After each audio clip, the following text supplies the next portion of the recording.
Hi నేను మీ GK welcome to Bulgam TV Telugu. Singareni సంస్థపై భారీ అవినీతి ఆరోపణలు చేస్తూ కాంగ్రెస్ ప్రభుత్వంపై బీఆర్ఎస్ శాసనసభ పక్ష ఉపనేత హరీష్ రావు తీవ్ర స్థాయిలో విరుచుకుపడ్డారు. అవినీతి కుంభకోణాలతో సింగరేణి సంస్థను కాంగ్రెస్ ప్రభుత్వం కథం పట్టించిందని ఆయన ఆరోపించారు.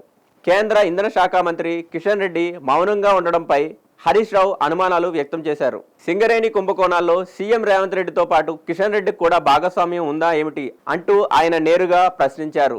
కేంద్ర ప్రభుత్వ సంస్థలైన ఈడీ, విజిలెన్స్లతో విచారణ జరిపిస్తే పూర్తి ఆధారాలు సమర్పించేందుకు సిద్ధమని ప్రకటించారు.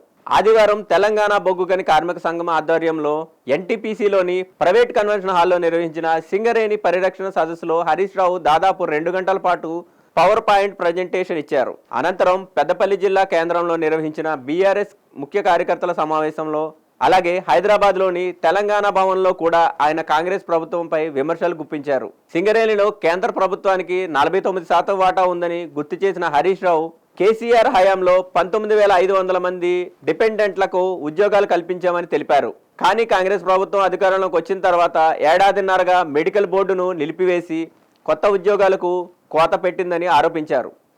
ఇక తెలంగాణ జల హక్కుల అంశంపైన హరీష్ రావు ఘాటు విమర్శలు చేశారు. కాంగ్రెస్ ప్రభుత్వం అవగాహన రాహిత్యంతో తెలంగాణ జల హక్కులను పొరుగు రాష్ట్రాలకు తాకట్టు పెడుతుందని అన్నారు. సీఎం రేవంత్ రెడ్డి ఉద్దేశపూర్వకంగానే తెలంగాణ జలద్రోహానికి పాల్పడుతున్నారని ఆయన ఆరోపించారు. నదుల అనుసంధానం పేరుతో తెలంగాణను పక్కన పెట్టి రాత్రికి రాత్రే ఆంధ్రప్రదేశ్కు గోదావరి జలాలను తరలించే కుట్ర జరుగుతోందని అన్నారు. బనకచెర్ల నల్లమల్ల సాగర్ ప్రాజెక్టు విఫలమైన తర్వాత ఇప్పుడు గోదావరి కావేరీ అనుసంధానం పేరుతో కొత్త ప్రణాళిక తీసుకొస్తున్నారని వ్యాఖ్యానించారు. అంతేకాదు, ఏపీ ప్రతిపాదనపై కేంద్రంలోని బీజేపీ ప్రభుత్వం ఎందుకు మౌనంగా ఉందని ప్రశ్నించారు హరీష్ రావు. తెలంగాణకు చెందిన కేంద్ర మంత్రులు కిషన్ రెడ్డి, బండి సంజయ్ సహా బీజేపీ ఎంపీలు తెలంగాణ ద్రోహులుగా మిగిలిపోతారా అంటూ తీవ్ర వ్యాఖ్యలు చేశారు.